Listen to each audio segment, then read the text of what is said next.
अगर कंपनी की earnings growth है और डेट कंपनी में कम है, हर करेक्शन पे आपको स्टॉक खरीद लेना चाहिए, क्योंकि इंडिया अगले 15-20 सालों तक we are in a bull market. 15-20 साल तक अनबिलीवेबल ग्रोथ। और मुझे लगता है अभी शुरुआत है। लोगों को लगता है कि जैसे आप ये सोचिए कि इंडिया के बारे में सोचते हैं, हमारी एवरेज एज क्या है? 28 साल।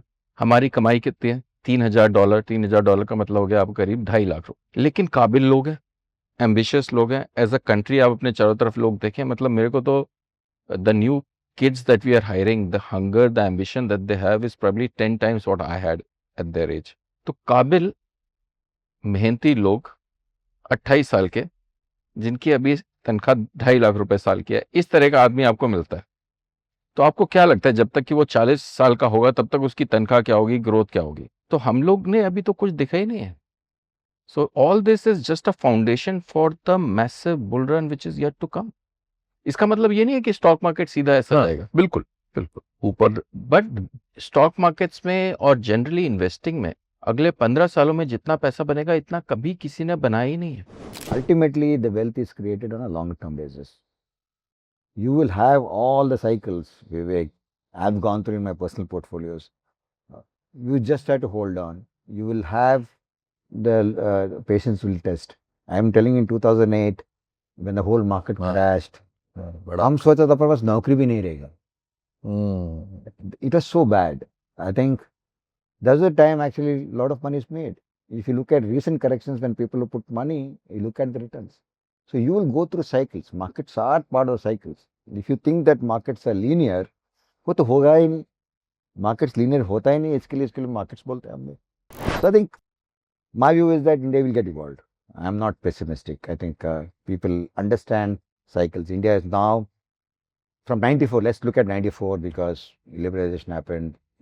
More and more companies get listed. From that 30-40 years of capital markets today, I see changes coming in because people are started seeing cycles. एक साइकिल देखा, 2 साइकिल, पैनिक बहुत कम हो रहा है आजकल. आप अभी भी देखो मार्केट इतना करेक्ट नहीं होता है पहले जैसा. And we also sometimes see a market correct होता है, people come and put money. Are you seeing that? Yeah, we see that. So I'm not saying I'm completely one-sided. I think change is happening, but you would be happier if it was much faster. But क्योंकि अगर आप 40 पे शुरू कर रहे हैं seriously long term, तो आप के पास उतना ही समय कम होगा versus if you started at 20-25, even if it was a smaller amount. We are bullish on India. वो 10 साल के means if you look at from a decade point of view, तभी मैंने 10 साल पूछा. India would do well, but the thing is the problem or not problem, what the concern today is on valuation. कि India अच्छा करेगी, that doesn't mean that companies will also do well. तो वो company choose करने के लिए that requires a lot of homework. So I think his focus is on finding those opportunities. It's not like आप dot रखे अच्छा India अच्छा करेगी तो कोई भी मैं स्टॉक लेकर it'll be good, you know. And so just an example I'll give you, and you will be well versed with this because it goes back to the 1990s. Again, there were a couple of sectors which was very exciting sectors. One was telecom and one was private sector airlines. India is liberalizing, more people will fly, GDP will grow, this, that. Of course, GDP grew, everything grew. How many of those airlines are still surviving? Everyone has pretty much lost money. Telecom, you would think telecom, mobile phones are coming, great sector, amazing, but it's not like you could have thrown a dart. At that time, people were throwing a dart and saying that telecom le lete. Today, only one, Airtel, Bharti Airtel has survived. Everything else has not survived. They've actually lost money for people. So, to say कि India is growing and ये बढ़िया होगा 10 साल में, but which company will do well is the main thing. That's our job as fund managers, as a asset management company to figure out कि ये 10 साल में ये पैसा बनाएंगी हमारे लिए कि नहीं बनाएगी. आज हम तकरीबन $4 ट्रिलियन इकोनॉमी है. पहले हम दुनिया की ग्रोथ ट्रेन के डिब्बे थे. दुनिया चलती थी, हम चलते थे. इंक्रीमेंटल रियल जीडीपी ग्रोथ में 2-3% कंट्रीब्यूशन करते थे. धीरे धीरे हम ये ग्रोथ ट्रेन के इंजन बन गए हैं. 2 इंजन और भी है, चाइना और अमेरिका। बट आज मैं रियल इंक्रीमेंटल जीडीपी ग्रोथ में 5-6-7% कंट्रीब्यूट करने लगा हूँ। अब हम चलेंगे तो दुनिया चलेगी। एंड आने वाले समय में अगर भगवान ने चाहा तो ये डबल डिजिट तक पहुंच जाएगा। ये क्यों पॉसिबल हुआ है?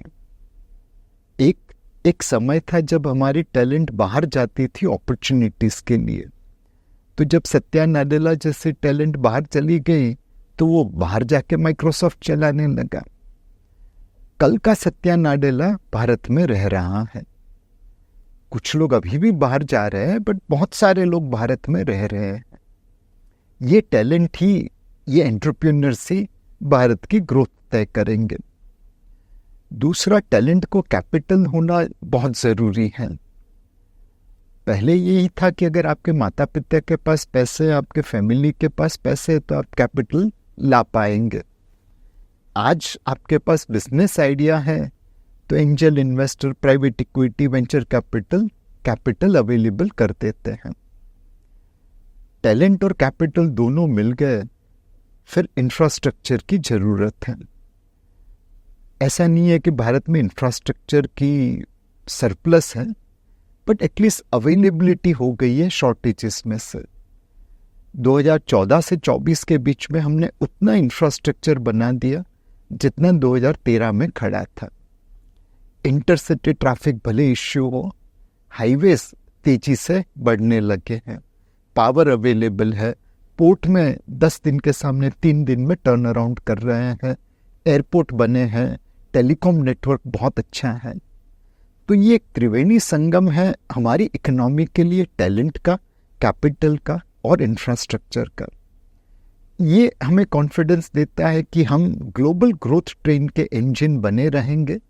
हम चलेंगे, साथ साथ दुनिया चलेगी।